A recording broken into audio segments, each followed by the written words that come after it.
What's up, everybody? It's an emergency podcast here. Nothing's going wrong. I'm not dying, just a little bit on the inside every single day that I subject myself and almost sell myself out to you guys. I'm gonna keep it PG for the first minute because YouTube has weird ass rules about that. So if I want to say a naughty word, just like the first episode, I'm gonna beep the horn, and Alex is gonna be here. Alex, how do I beep the horn? you just beat the horn right here. Oh, okay, perfect. You press that button. Yes, got it. yes. So welcome to episode 3 of the Squeaky stream. This is actually a joint podcast, a little collab right here. Because sitting with me right now, I have a good buddy of mine, Mr. Alex Monk. He is the first guest on this podcast that I've had here. And we're here to regale you with some stories about producing shows in the Windsor area and just in general. And also, we're here to promote our upcoming show. Yeah, the we're Shadowbox Theater. Alex, can you tell the people about yourself? Yeah, so as Dave said, my name is Alex Monk. I've been doing improv in Windsor for at least the last 10 years. Yes. Goddamn. Well, Milk was still running open mics when I started. So. It was. And you know that was a cavalcade of making money and the arts and stuff. The bathrooms didn't smell at all. I wonder why it went down. I don't know. Recently I've been doing more producing shows. I'm running the Improv Rec League in Windsor now, which is like a competitive style of improv shows. Okay. Which has been a lot of fun.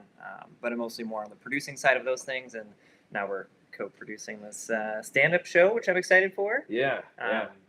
I've produced a ton of shows over the last 10 years, kind of just always been the person with the plan, so it kind of just falls in your lap. Are you the organizer of the group? Because how comics and artists are, we're very all over the place and hard to regale, and we're a pain in the ass. You know what I mean? Yeah, you are a pain in the ass. I am the organizer. I am the planner. If you ask my friends, they're going to tell you, I probably wouldn't go out if it wasn't for Alex. So Sure. So I'm excited to do this show coming up. Our boy Cole's coming back to town. This is true. Cole's from here originally. Yeah, actually, one of my favorite things about producing shows, and I don't know if you can relate to this, but is just watching people you've brought into the fold succeed and do great things. Yeah.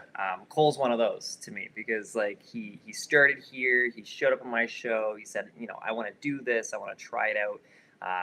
And then he got to a point where he's just like, I want to keep growing, and I don't think Windsor's the place. So he went to Toronto, he joined Second City, he was doing all that stuff, and then he started doing stand-up, and then from there, now he's got his own monthly show. So it's it's cool to watch him grow and be like, hey, I helped create this as him being on a show that I produced. Yes. You're like that proud parent from the sidelines almost, except he's gotten astigmatism, and also he may have picked one of the absolute crappiest places to do a show because he used to do it at this Mexican restaurant. Yeah. And he booked me to feature there. And when I say it was I felt like the Hunchback of Notre Dame as he was bringing me up that friggin' place. Because he had to lift me and carry me. And my sister and my brother-in-law were there to come and watch me. And she was 8 months pregnant at the time. So I'm like, I don't know who this is worse for, you or me, Reba. It's she was so pregnant at the time and she had a good time and all that. It was one of the weirdest places to do it. I said, this almost feels like a loft apartment where a Russian oligarch brings his mistress on the weekend or something. It was such a bizarre place to do a show, but Cole paid me what he could, and he was very gracious to me. So I'm very thankful to him and happy that we're doing the show together because we wanted to produce the show together for a while. If anything, Windsor's a small town, and as much as I love it here, the people are stupendous, and I'd be nothing without them. We need to collab a bit more. Yeah. And there's a bit too much division. So I saw what you were doing. You saw what I was doing with Lion's Head and with my monthly show that I'm doing. You're this makes perfect sense. Let's do it. Let's branch out. And with the improv group, the league I'm running now, a lot of these guys are getting into doing stand-up. They want to do stand-up. But it's hard to break in when you don't have the chance to get up on stage. I mean, to be honest, I don't know what the open mic situation is in Windsor right now. That's a whole nother podcast. We'll get to that later. So there's some people in the league, and we're pitching this show as a newcomer show. Some of these guys who've been practicing stand up that have been doing improv, and they're improving in improv. And again, proud parent moment where I'm just like, you guys are getting so good. This is awesome to watch. But they've been practicing, they've been doing stand up, and now they want to do it, more in a formal crowd setting. So, we got some heavy hitters. We got you, we got Cole, we got Christian coming. I don't know much about him. I'm excited to see him. Oh man, he's an ass. He's an ass. Thank God he's disabled because he's been punished enough. I would if we could fight each other, we would. No, no, Christian's my brother. I met Christian, I want to say not even 2 years ago, but he's truly become one of my best friends because I've kind of stepped into a mentor position with him, but we both keep each other honest. That's good. So I spoke about this on another podcast. He was basically like, he asked me straight up, he's like, Dave, do you feel inferior? Dave, like, what is kind of stopping you from achieving your goals and all that? Yeah. And we've had a million different conversations like that where because he's also in a chair and I'm in a chair, like I know other disabled people and I respect them, but like I don't kick it with a lot of disabled people. You know what I'm saying? Yeah. Because like depending on the severity of the disability, some of them can be a little bit, sorry to say this, it can be kind of downer sometimes. And like I can feel depressed and like I'm trying to help people and uplift people. And like Christian and I, we started comedy at the same time. We have the same goals. I often say he looks like if you left Keanu Reeves in a funhouse mirror because he's got bad cerebral palsy. I mean, if you come to the show on the 5th, you will see why. It's hard to miss. But he's it's truly one of the kindest and best people that I've ever met. And so I think he's going to really enjoy improv. If you do live streaming on YouTube, the subtitles are going to have a real hard time because I often say he's like White Stevie, like he's like Stevie from Apple Mill, but the Caucasian version. So I'm excited for you to see him. He's improved tremendously too with his comedy and stuff. And like, it's funny. I have other people that have been not necessarily like helping like get on stage and all that, but even when I was first starting to do stand-up, people would ask me, like, how do you get on stage? How do you get on stage? Like, we have to get on stage. Yeah. That's why I think comedy classes are BS, for lack of a better term. But it makes sense with improv. Yeah. Because it's more of a team sport. And, like, dude, I'm not even just saying this because you hear my, like, I've seen a few improv shows. They're either really, really good or they're absolutely atrocious. It's true. And yes. And you know what? I've done both types of shows. Yes. Well, dude, I can honestly say, like, most of the time when I've been to your shows, like, I'd say 99% of them are good. Wow, thank you. You have, like, really talented people. You cultivate a good environment. Like, you have a standard that you do. And, like, just us collabing makes a lot of sense because we both have a lot of stories. Yeah, exactly. Actually, funny that you say the classes thing. I was thinking about this.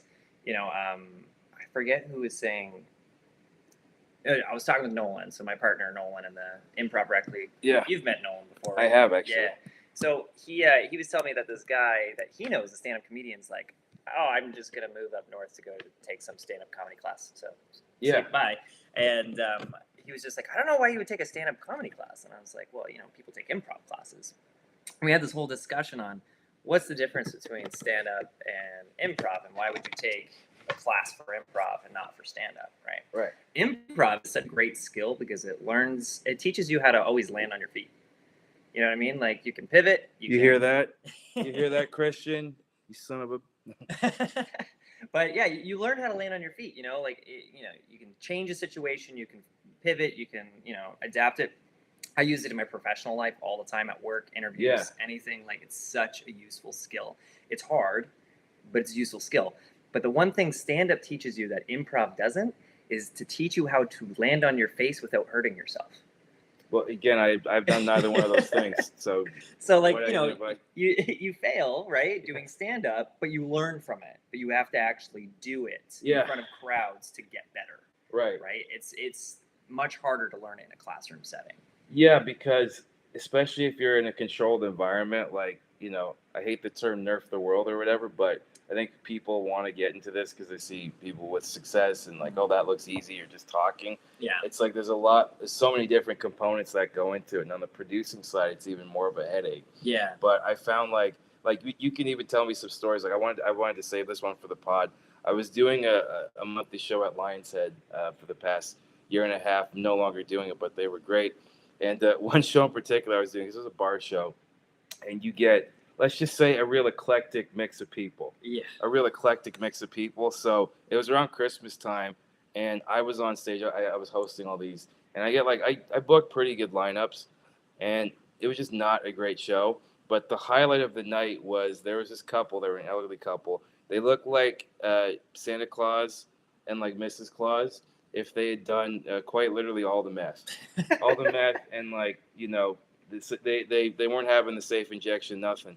They were there and they were vibing and dancing. Maybe about 5 teeth in between both of them. Wow. And having a great old time.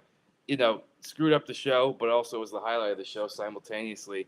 And we basically we kicked the butt. He's like, okay, you got to go. The one guy, he just started dancing. He just started kind of doing this stuff. And I was like, man, I don't know what he's having, but if I had even an eighth of that enthusiasm in my life, I would try meth. Like that. I would at least consider it. I don't know what the hype's about. Just like some of the crazy stuff you see, because like people will come in middle of the show and just be loud, especially with bar shows, because there's so many things that you can't control. Like a theater, at least people got to buy a ticket. There's more stuff, because like you were even saying that you did shows at the Dominion House and like somebody threatened you or something. Yeah. So that was probably my second year running my own improv show, and we decided we were going to do like a tour around Windsor. So I booked like 6 venues in 6 weeks. So you were making it big time. Yeah, sure. I knocked on a lot of doors and people couldn't tell me no, because I was just like, we're cheap. And Dominion House was one of the ones. What else did we do on that tour? We did Fog, we did Villians, we did Walkerville Brewery. We did, which terrible for improv, terrible acoustics. Yeah. Great beer, but bad for shows. Well, it's good for music. I've been there for music shows, and those are decent. But like to do improv wasn't great. But we learned our lesson. We also learned our lesson at the Dominion House. Yeah. About halfway through the show, this guy just starts chirping out, just yelling at me, and I'm hosting the show, and I'm trying to get through my explanations, because improv, you got to do a little more explaining about what you're doing, or it doesn't make any sense. And we filled the place with people we knew, so like it was a good show for us. But there was just this one random older man that was there, and I couldn't tell you what he said. I don't remember. All I remember is I made a joke about him to the audience, and the whole audience laughed. And then I started chanting something, and they all started pointing and chanting that at him. Oh, I'm sure he loved that. Oh, he got up and he stormed out. And after the show, like I got the cash box or whatever, and I'm like walking out, and in the parking lot, this guy like steps out, and I didn't know he was a 6'6" biker from sitting down at the table. Oh, shit. He was a massive dude, and he had a knife on him, and he's just like, yeah, not so funny now, are you? I'm like, listen, man, I hope you have a good night. And I just kept walking. Yeah. It's like, don't make eye contact, just squeak by. Yeah. Bar shows are nuts because you don't know who you're going to get. I like doing the theater shows. It's a lot less unpredictable. Yeah, it's a more controlled environment, but it's funny, man. I almost like the uncontrolled variables. No, there's a charm to it for sure. And so, like, depending on the material, like the last show we did at Manchester, we had you at. Right. R.I.P. to Manchester. Yeah, we missed that place. It's like the 5th or 6th time they've closed down. It's good. It's like the Supersonics. Like they're trying to move the one team into the next team. And it's like, or like Oakland. Like poor Oakland, man. Like their team always keeps leaving. Yeah. Like I don't know what to do with this place. Like shouts out to Lisa and everybody. That worked there, and Jocelyn and all them guys and gals. But like that was a really great show. Yeah. Because we actually didn't have a mic to start. Yeah. And I had to go to Villians to borrow their mic. And I think it was Anthony. It was a guy. He almost he looked like a backyard wrestler. But also that was Anthony. He's got the red mohawk. Yeah. But also like he like he had like a Fortnite skin almost with his hair. But it was like that and like Dragon Ball Z. Yeah. You know what I mean? And I think his name was Anthony. And you guys were doing some type of game. And like I'm just preparing my set because like especially when you're about to go on, like you're very in your head and in your moment. Yeah. I'm trying to get in my zone. I don't know where this dude just sits on my lap. And I was like, what is this guy sitting on my lap for? Like, and like, one dude, another dude, it's like, all right, what are we doing here? If it wasn't the show, I would have said something. But I was rolling with the bit. And afterwards, I called him out during my set because you let me do like 25 minutes. Yeah, we were there for jokes. And Anthony's great. He's I met him last year. I hosted a show with Wit, They were doing a show. I hosted a show for them, and Anthony was there. And then when I started up the Improv League, he came in. And now Anthony's he's been doing the Improv League. He did all 3 sessions, and he actually won our first MVP award in season 1. Like, he's hilarious. You guys have MVP awards? Yeah. What is? How do you win that? What does that consist of? Oh, okay. So in the league, at the end of each match, the refs give out stars of the match. So whoever we thought was funniest or did something really good improv or has really improved or, caught someone's attention for something funny. Yeah. We give out stars, then we calculate all the stars at the end of the season. Whoever got the most stars throughout the season will get an MVP award. We also do a Player's Choice Award. So at the end of the season, we have everybody vote on which player they thought was the best. And then the last one is like our newcomers or most improved award that we have. So we give out 3 MVP awards every season. So it's almost like a theater sport. You know what I mean? Yes. Yeah. But not that. Yeah. It's sports for like theater nerds, but also like, do you judge that based on the audience reaction too? Like how engaged they are, like the response they got from the audience? Well, the audience votes Okay. on the scenes. So what happens is 2 teams go up, they get a scene, a topic or whatever. They get, a minute to do it. They each do their scene, and then the audience votes which scene they like the most. Gotcha. And so that gives the points to see who the match winner is. And then the stars are separate. Damn, you guys have a system. I love how like it's such a silly thing, but it's like, no, we're gonna take this down and jot this down. So you guys have like spreadsheets, like laughs per minute, and like, hey, well, he did a character about his Japanese mom, so this is cool. And like, oh, hey, now he's gonna pretend he's pushing a shopping cart somewhere, like into a river bed. And then there's a whole penalty system too. Well, how do you get a penalty? I'm genuinely intrigued. Yeah, so I didn't know you guys were this intricate. Yeah, like I wear a whole ref jersey. I have a whistle. I got a stopwatch. Oh shit! Somebody gets a penalty, I blow a kazoo. It's absolutely ridiculous. Oh, but penalties are for things like, you have a minute to do a scene. You go over your time, right? Okay. We whistle you off, so like you're done. But if you keep talking and keep going over, then you get a penalty for that. Or there's different categories. So like one category that always trips people up is no words. So you have to do a scene without saying any words. You can make noises and stuff. 3 times out of 5, people just go up and start talking. So they get a penalty for not doing the category, right? So there's a ton of different categories. There's like 40. We keep coming up with new ones and stuff. So keep it fresh and keep it different. You gotta come see it. I think so, because like you've told me about it a couple times. Again, like I like seeing you guys do improv, but I don't really frequent a lot of improv shows. Like I'm sure a lot of other comics can relate to this. Like when I go home, I have like comedy shows I'll watch if it's a podcast or if it's like an old episode of this and that. But like, I don't really like watching comedy. I'd rather watch something different, or like watch sports, or like write something, or like about history.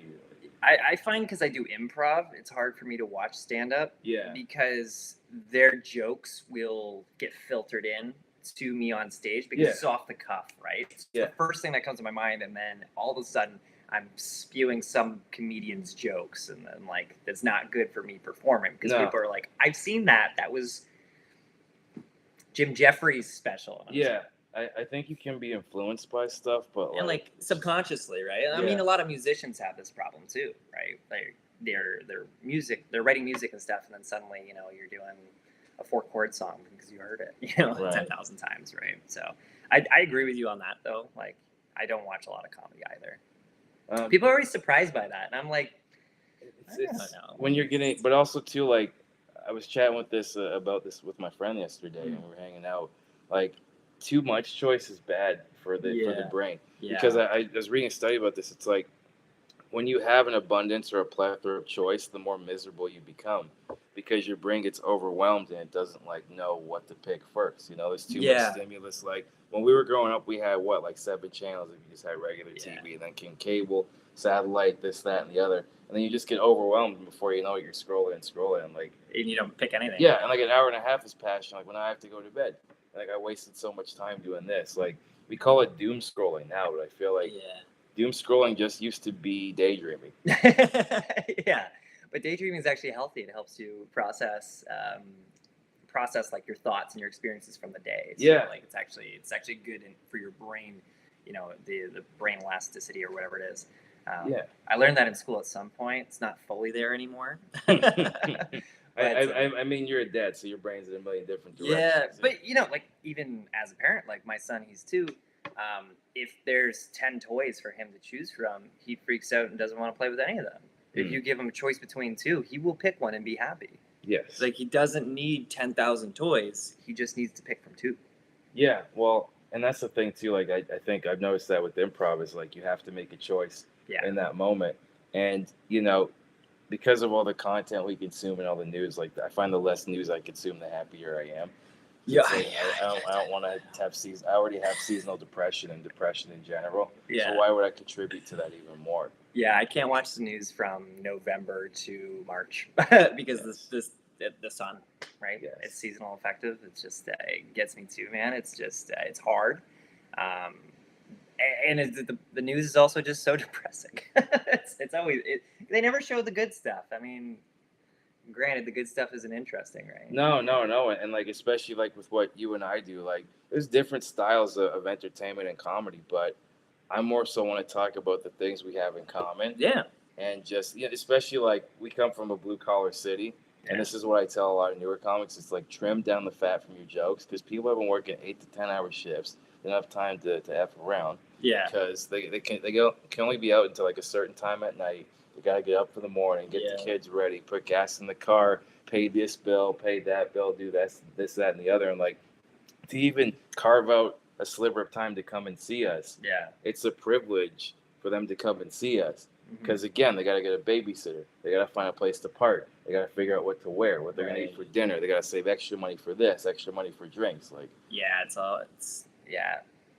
it's a lot, and I find the blue collar town mentality too is hard to get people to come out to, right? Like I don't know if you've experienced this, like all the time, you can get oh my God, you get people out, but like breaking the wall of where you're now bringing in strangers. You know what I mean? Because you cast people on a show, they're bringing their friends and family, but how do we break out and get strangers to come? That's the hard part in this town because like people want to go out and support their friends and family. They don't necessarily have the time to go to a random show. No, and like especially if you have an idea of it or an image of it, if you see it on TikTok, if you see it on TV, stuff like that, you think it's all going to be like that. When you see our little bar show or a little tiny theater show, it's like, oh man, it's nothing like that. But it's like, you do improv. Like, whose line is it anyway? And I'm like, no, there's penalties, and there's a whistle, and there's a kazoo, and there's a guy dressed seriously. in blue. We're gonna go to the court of improv rec league appeals, man. It's like we gotta go to the rules commission like they do in basketball and hockey. Yeah, it's been fun though. Like I do enjoy providing the opportunity for people to get up on stage. Is this the first year you guys have like made it a league or? Yeah, I did. Yeah, we did in October. So I do a 4-week league, so people aren't signing up for 12 weeks. Interesting. Also, like working with the theater, they have limited dates available to me, so I can run weekly because they build all their own sets at Shadowbox. I have to work in between their set builds because at a certain point there won't be an empty stage for us to perform on, right? So there's going to be like a built-in bar that comes out halfway, where one time was just like 3 beds on one side of the room. It's just like they're always doing crazy stuff with their sets there. So working with them at Shadowbox, like I got to kind of do the seasons in between their shows, like their theater shows that they put on. So 4 weeks at a time works well because you do four weeks of league, so that's like the Wednesday nights, or this time around was Tuesday nights, and then do the last Saturday of the month is like the finals show. So, so well, I mean, it makes sense to have it on the weekend too. Yeah, for the finale, right? Yeah, and like like you said, people want to come out and support their friends. Yeah, and like I know it's the same with. I have a few friends that are in singing competitions. And stuff too. Yeah. And like what I like about your league is that it sounds like it's actually fair and judged on merit. Because I've done comedy competition. I won one at the Bull and Barrel. Yeah. I mean, shouts out to them too. And Curtis when he was there. It's where I love to shout out people, but it's like they're not even there anymore, so they don't even give a shit. But like competitions are notoriously rigged, and competitions are notoriously very suspect in terms of like, what they would charge and this and that. Like you guys seem like it's a grassroots thing. Yeah. You just want to like encourage people to do their best. Yeah. At the end of the day, like we're not. It's a rec league. It's not the Premier League. No. You know what I mean? Like, yes, it's competitive, but that's just the style of it. You know what I mean? It's it's quick. You get a lot of reps in. You're learning from other people. You're encouraging. I'm helping build a community, which is really what I want to do with it. Yeah. And then by the time they've done it for 4 weeks, they get to that final show. They're all pumped up. They have great energy. They're all confident. They've been getting better each week. Yeah. So it's a good format. I'm really enjoying doing it. Well, like, and especially when I started doing this, and a lot of people around our age, like, we didn't have anything like this. No. You know, and especially with our town, like, it can be tough because there's like, oh, there's nothing to do here. There's this and that. And with all the negative media attention we're getting with our downtown and with the way that things are going with the opioid crisis and this and that, like, again, we want to provide some relief to people. Yeah. You know, like, what, not to spoil it, but I have a joke on my act that talks about, you know, because I live downtown, so it talks about the environment and stuff and how I get up in the morning. And it's taking something really dark and effed up, but making it hilarious, you know? And, like, what was it like those first couple shows that you did? Because I know what it was like when I first started producing it, because I had, like, a rude awakening, and just the response, you, like, have this visual, you have this image, rather, and you have, like, this projection in your head, but it's never what you want it to be or never what you think it's going to be. So, like, when I first started out doing improv, in Windsor specifically. Take us back. Yeah. So, what's your favorite word, Alex? Yeah, I'm inside the actor's studio. When we first started, so I was doing improv with a guy named Patrick, and I was talking to him about it at school. We were both in university together. I was 20 at the time, and I was like, I want to get back to doing this because I did improv in high school. The competitive league style is what we did in high school, so that's where we pulled it from, right? So we were like, you know what, let's just come up with some games and let's just put it together and try an open mic. So I showed up to the open mic at Milk. Yes. And it was Josh Haddon was running it at the time. Yes, God rest his soul. Yeah. And I was like, hey, like, I want to sign up. Where we're gonna do some improv. And then, like, this table is just like, I'm like, I don't know these guys, you know. And I'm like, hey, what's up? And they're like, you're gonna do improv? Don't do that shit. Don't do it. It's terrible. Nobody likes it. Are you saying that place had apathetic hipsters? No way. Yeah. Right. Get out of town, dude. And then we did it and got more laughs than that entire table whenever they went up. Right. They were pretty pissed. So we came back like 2 more times, and then Josh pulled us out of the building the 3rd time. And he's just like, hey, I'm going to give you guys your own spot at the Comedy Quarry. Like, how's the Thursday night sound? I'll give you guys a 2-hour spot. And I was like, okay, cool. I think they just didn't want us mixing with the stand-ups anymore. So they're just like, you know, push them off. Yeah, we were very territorial back then. I can't speak for anybody else. I didn't have a problem with you guys. But, so I took them up on it, and then I had to figure out how to go from 10 minutes of open mic improv to 2 hours, which was a challenge. And then when I talked to anybody else from any other city about my show, and like, especially when I was just doing like the 2-hour short form show that I would do, they were like, you do 2 hours? Like, how do you do it and maintain interest and stuff like that? I'm like, really worked at it. I don't know what to tell you. We did Comedy Quarry for a long time, and then we moved closer to the university. I was doing shows at Jimmy G's, and it was just, it was, I don't know. It just kind of evolved. I don't know how else to explain it. What's the most, I hate the word crazy, but the most spontaneous thing you've seen, aside from like the DH one with the biker dude? I mean, you know, maybe all the tattoos and all that stuff might have given away that he was in that life, but I can see there were lights shining in my eyes. Oh my goodness. The craziest thing I've seen,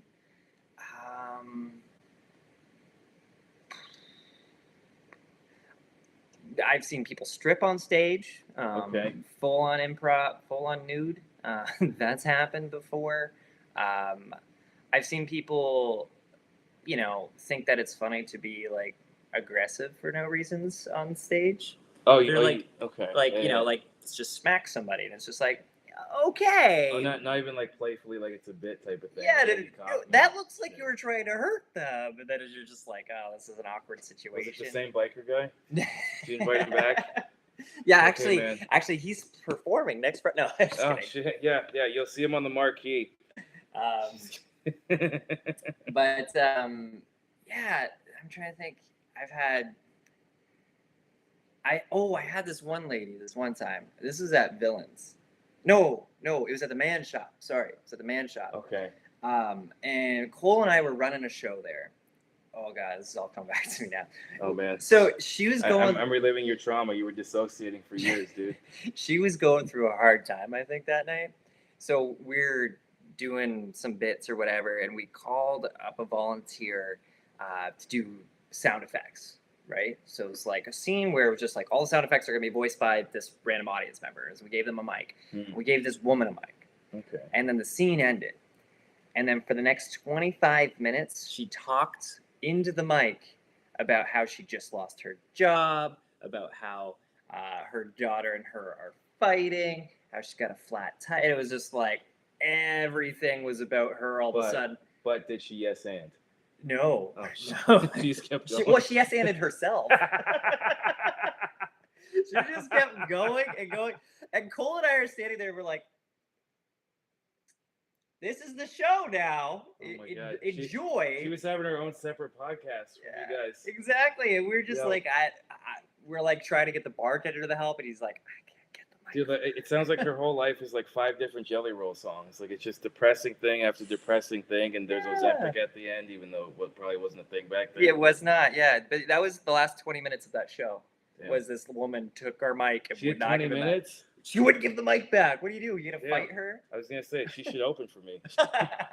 she get her a feature spot. Yeah, except none of it was funny. Except laughing about it now is funny, but at the time it was like, 30 people in the bar. Like, yeah, was she hammered or she was just? Oh, she reeked. Yeah, she was hammered. Nice. She just lost her job. Of course, That's she was it. hammered. Yeah, that was nuts. I've never seen somebody so bold. Just take the mic from you and not give it back.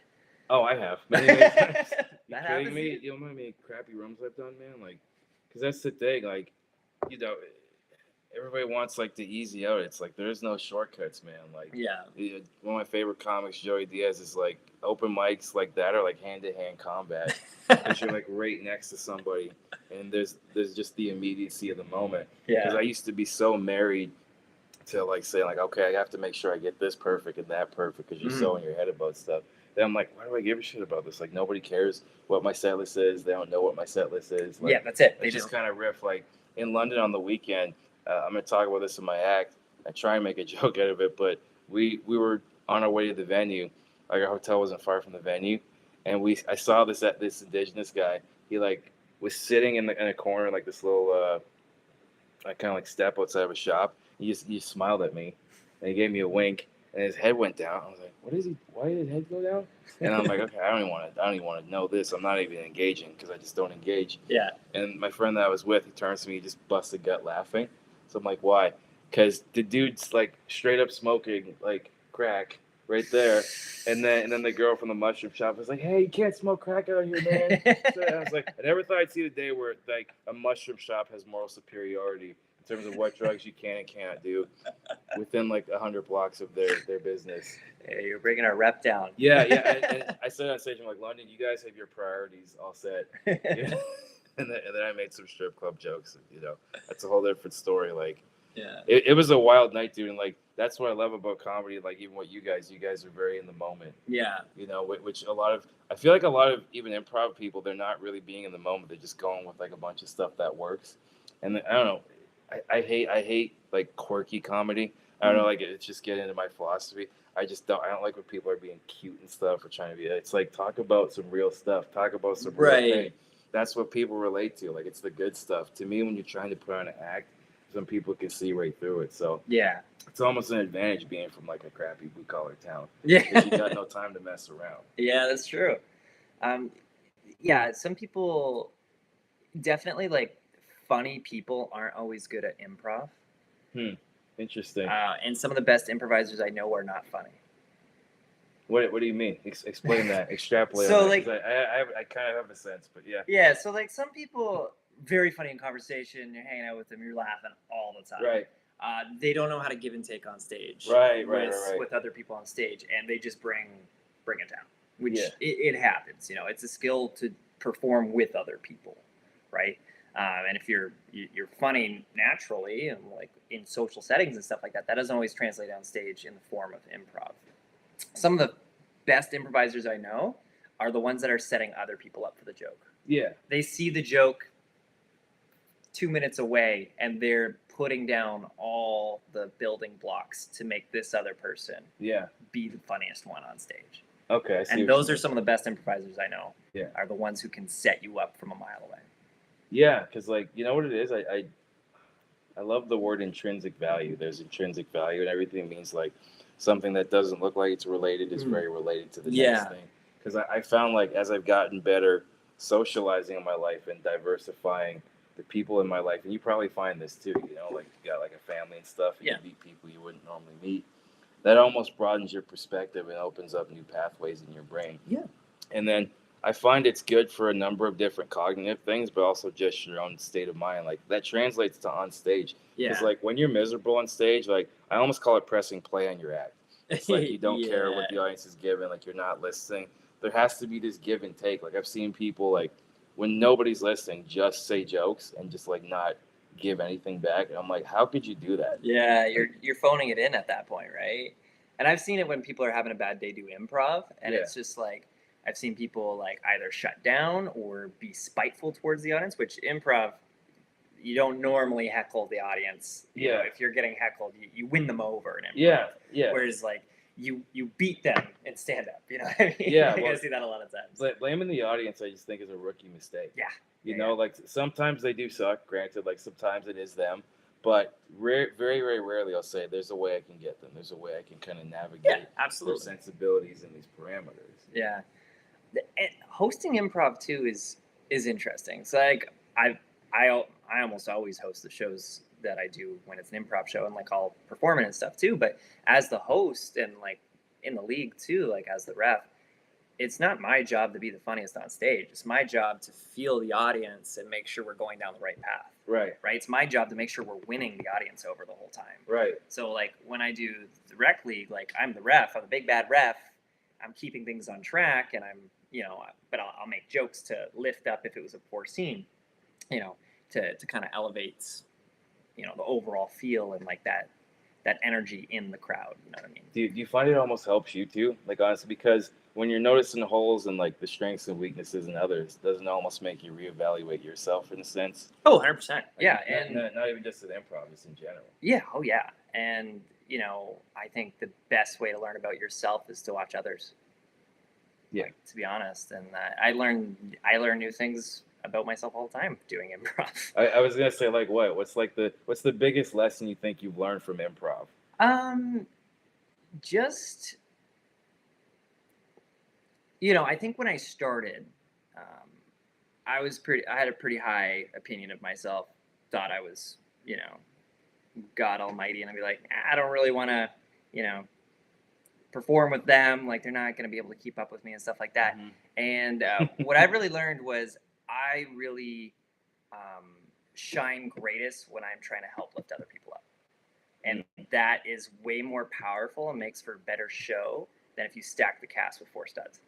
Right. Well, because you can have a problem of having too many cooks in the kitchen. Yeah. You know, to relate to sports and even just in general, like if you have 4 really great players, oftentimes those teams don't work unless there's some cohesion. Yeah. Unless one accepts a lesser role and one accepts a more role that they're suited to. Yeah. And this and that, and especially if you have those egos meshing together. Yeah. Like ego is the death of great art so many times, right? It is, yeah. Absolutely. Yeah, I don't think that could be said better. You know, I wasn't trying to set it in stone or like, you know, have it be on a tapestry somewhere, but like again, going back to intrinsic value, dude, I think like what you do is valuable because so many people are just stuck in their comfort zone, and we're stuck in this feedback loop, especially social media, even though like and subscribe, and subscribe and give us all, you know, we need, not you guys, but everybody else. Social media, it rewards outrage. Yeah. It rewards nonsense. And like, I even find myself, even if I'm in a comment section now, I want to engage, but I'm like, what is to be gained from this? Yes. What is to be gained from this? And I could be spending my time doing so many more things that are exponentially so much more valuable, especially when you have family and friends and stuff. Right. And, you know, building others up and, you know, I really come at comedy now, not as what is my performance going to be like, but how's the show going to do? Right. right? Because you're right. People don't have time to be like, oh, I watched 5 comics and one really resonated with me because all these other people were doing whatever. It's no, I went to a comedy show and the whole show as a whole was really good and I enjoyed my night. Yeah. You know what I mean? Were there some ups and downs? Sure, but they just picked it right back up. You know what I mean? So that's what I strive for now in my comedy, is to make sure that overall the show is good. And if that means I have to be the star that night, if that means I have to be the guy sweeping, on the 5th, I won't be doing stand up. I will be doing the tech and everything there. Right. But Right. that's an important role to have. Someone's got to do it. We got great stand up comedians. You guys don't need me. If our chair dies, we do. Me and the other particular handicapped guy who I won't mention. Well, whatever, he's coming. Steal my thunder. I told you we are flipping the audience at Shadowbox, so you guys don't have to get up on stage. We're gonna have some lights changed and some things moved around, and we'll actually have chairs on stage for the audience to watch downward, so that way accessibility is not an issue. Oh, that's so cool, man. Yeah. So the Shadowbox is working with me on that setup, and we're gonna do the lights together and everything. So it's so we don't have to, do the Dave vlog up the stairs. No, and with neither Christian too. Like, that's gonna be interesting. Actually, I'm gonna have to mentally prepare for that because I'm so used to being taller than people on stage. That's one of my jokes. It's like I'm not normally this tall in real life. So it's gonna be. It's almost like I'm gonna be in the front row seat of like an IMAX movie, just be looking up the whole time. There you go. Like when you're at the zoo and checking out the giraffes, you're like, this is gonna mess with my vertebrae. It goes all the way up. Okay, well, hey, you heard it here first, guys. It's gonna be a real different show. Yeah. Line up for that. We've got you. We got Christian. Sorry, what's his last name again? Picard. Picard. Think of the captain from Star Trek. Yes. We got Christian Picard. We got Cole Chauvin coming down from Toronto. Yes. And then for the newcomers, we've got Nolan Mayran. We got Kevin Doak. We got Anthony Giacalone. I can never say Anthony's last name. I can never say. We got Akil Blake and Ian Rutin, and that's everybody for that show. So it's gonna be stellar. Those guys are hilarious. And they're gonna be attempting stand up for the first time. Is that the deal? No. So they've done some stand up. Okay. So it's they're gonna be working on their stuff, but it's getting good. It's getting good. So it wouldn't be their brand new first time. They've done it before, but yeah. I mean, like, and I am hosting that too, and hosting is a different animal. Yeah. Like I used to host talent shows and stuff when I was younger too. It's cringy. I can't even look at the pictures, but I used to host fashion shows when I was in high school. So I thought for some reason, maybe girls will like me now because it's like I get, they're in different dresses. Not at all. Didn't translate at all. Who knew that? Who knew that those two things are not mutually exclusive? But I'm excited to host that one, man, because for one, it's going to be a different muscle. I've done 2 of your shows at Shadowbox, and it's made. How many does it seat? For this show, the setup, I think I'll be able to seat 60 to 65. Okay, so your tickets are going to be going fast, guys. So when I put it up on the story, don't wait until the last minute because you might be SOL. Yeah, the last 2 shows I've done there, for the finals nights, I've sold out. And it's a great room when we do sell there because it feels so full. It's great energy in there. Yes. I don't believe we have a liquor license or pre-drink beforehand. If you want, just, don't drink and drive legally. Or head out after. I know me and Cole will probably be going out for drinks after. Yeah. I'm gonna be doing the same thing too, and this will be the first time we've officially worked together. Yeah. Which I'm super hyped about because I don't know about you. The older I get, the less time I have for BS. Oh, no, I agree with you. At this point, I got a 2-year-old at home. I got a wife. I really enjoy doing this stuff. But if it's too much work, which I do put in a lot of work producing the shows and stuff like that, but if it's too much work and too much of a headache to get the work done, I don't want to do it. Yeah. This is the show I want to do. Here's my idea. Yes or no? Yes. Okay, I'm doing it. Perfect. Yeah. And that's that. And just even because you have a team with you too that helps you out, right? It's you and is it Nolan that helps you? Yeah. Nolan's helping me out with the league. Yeah.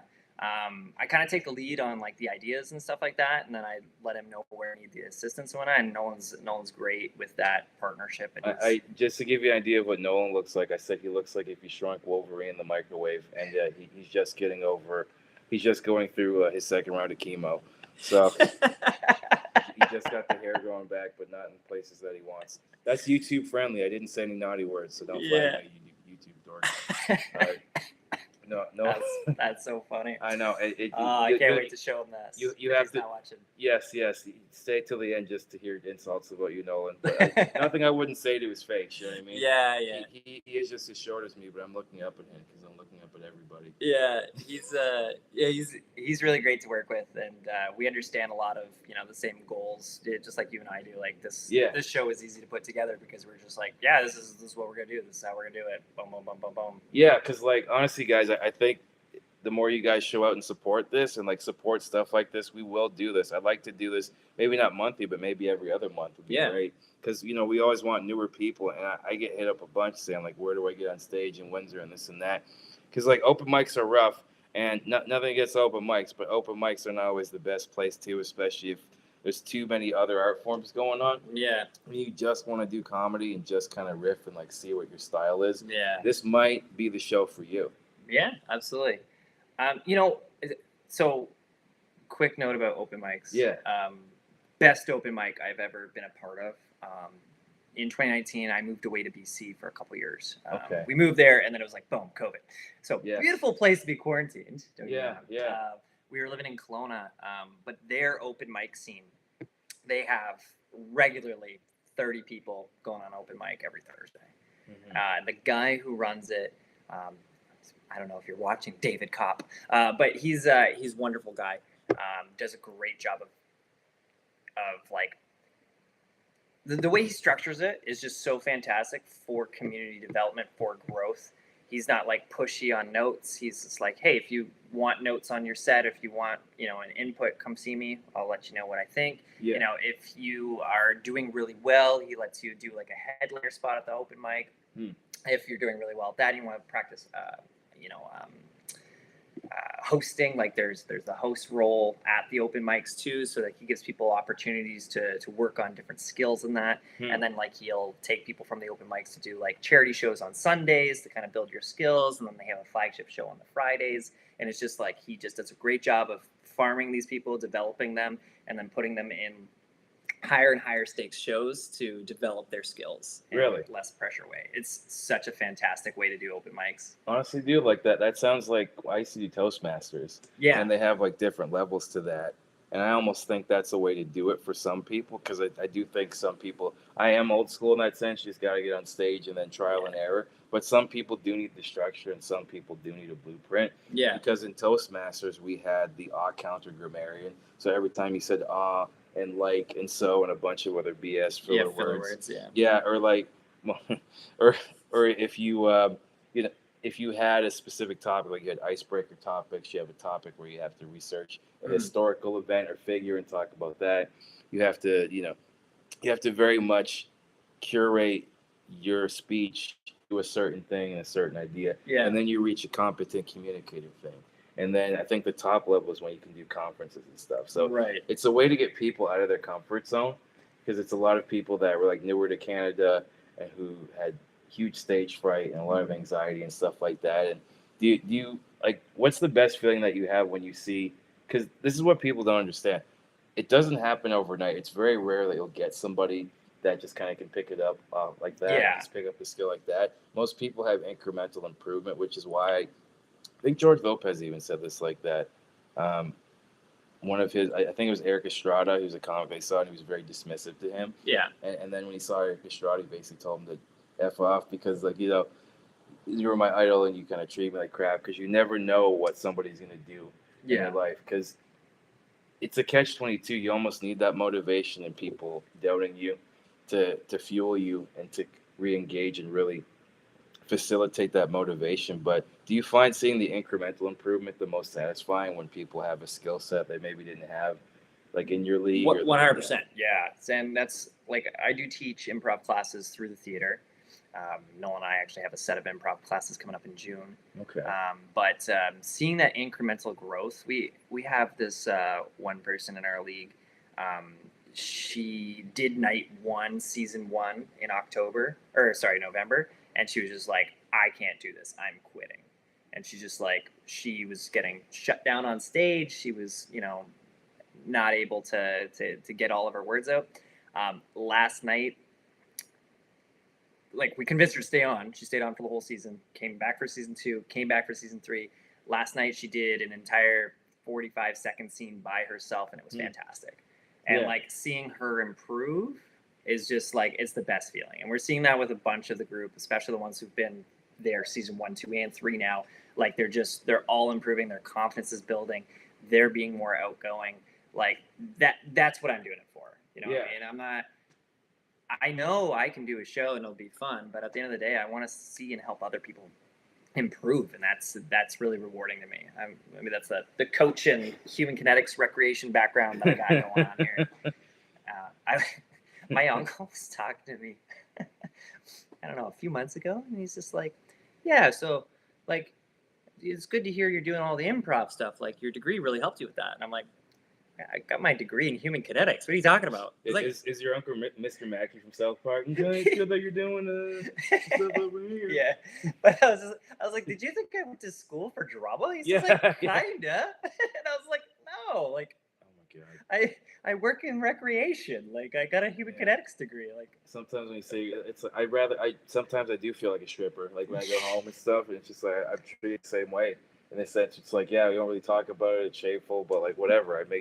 I give strangers what they want. It's adult entertainment in a sense. But honestly, man, that's really cool that you're fostering an environment like that, because so much of life, I think, is meeting people where they're at. Yeah. The rhetoric it can be very harsh, and it's very judgmental, especially online. By the way, everybody's supposedly perfect online. None of you guys are. Like, yeah, I'm not. I it's just, you know what I mean? Like, the algorithm makes it kind of seem like that. Yeah. And you're always kind of, before it was commercials back in the day, for more it was like magazines and stuff to kind of make you feel insecure and stuff like this. Right. And like, especially when you're vulnerable on stage.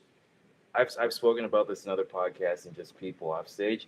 That to me is when you have no room for error, because your mind has to shut off. Your mind has to focus on the task at hand. And I've noticed this with people with the martial arts, with jiu-jitsu, with sports, with music, with a number of different, with yoga especially too. Yeah. Like, it's very much about clearing your mind, focusing on the task at hand. And so much of what's going on with the world and with life, I think that's a valuable lesson for a lot of people. Yeah. Yes. And on that note, I agree. This is the I Agree podcast, not Tales from the Crypt. That's my other one. It's yes and no and. Yeah, yes and ampersand. Hey, I had a question for you. Yes. What do you call your listeners on your podcast? I don't have a name for them yet. We're not that cool, but this is the Squeaky stream. I used to say, dude, you got to go with the Squeak Squad. The Squeak Squad? The Squeak Squad. What up, Squeak Squad? Instead of the Geek Squad, it's the Squeak Squad. Yeah. Okay. I was thinking about that on my way over. I thought I'd give that to you. That's actually not bad. You know what? What's up, Squeak Squad? Wrist it, because I'm actually coming out with a shirt, hopefully sometime soon, because I've bit my actor bug. Nobody else has shake my hand. Yeah. Like, black people trying to dap me up, and I don't know what to do, and white people just... I've had literally... I got to tell you this quick story, actually. This is great. So Christian and I were doing an open mic last night, and this kind of goes to my point. Because of how we look, people will assume certain things, and that's why I love being on stage, because I feel like an actual person, not like a thing, not like a wheelchair. I know Christian can attest to this too, but we were just hanging out, shooting shit, just catching up, because like, we talk on the phone all the time, but we rarely get to hang out in person because he lives in Chatham and it's hard for him to get around. This woman out of nowhere, I thought she was a friend of mine, because she just approached us from behind, already weird, already like, what? And she turns to us, and she said, I just love this. She's like, I love both of you guys. And we're like, okay. She's like, because she saw the CareLink van outside. Yeah. That Christian uses as a ride service to get to his gigs and stuff. Yeah. And she's just like, you guys are from Chatham. You're out. It's so great that you guys are coming from community living, and you're here to watch the music and do this and that. And when I say to you, man, I laughed directly in this woman's face. So I'm like, you dumb bitch. Like, I said, I'm not from Chatham. I'm from Windsor. Yeah. And like, neither one of us are in community living. It took everything in my power not to just drool right in her face. Like, Yeah. go on, Christian.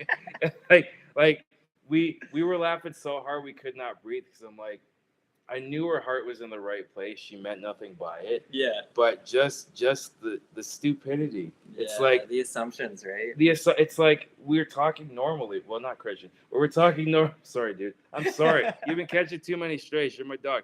But I can't wait to meet him next Friday. I'm gonna be like, yeah. You're a Christian. All right. Now I have context for who we just made fun of he- for an hour on a podcast last week. He'll stand out. He's my dog. But like, we're talking normally. We're just like being dudes, just hanging out together. And she just assumed we were in community living because we were in the chair. And then she awkwardly just like went back to like her drinking stuff. And he's like, okay, no problem. I was like, yeah, you can stay for the show if you want. But the only other time I've really had that, and I brought this up before, was when I was in high school. There was a friend of mine named Kevin. He was a sports podcaster briefly, and like he did work for Detroit newspapers and stuff. And he has a twin brother. His name's Keith, and Kevin's the only one that had cerebral palsy, and Keith is able-bodied. So Keith was on like a lot of like the teams and stuff, like play football and like track and stuff. And they were like always synonymous with each other. You know, everybody knew Kevin was, and everybody knew Keith was because one's in the chair, one son's chair. Alex, to this day, I've been out of high school almost 18 years. Yeah.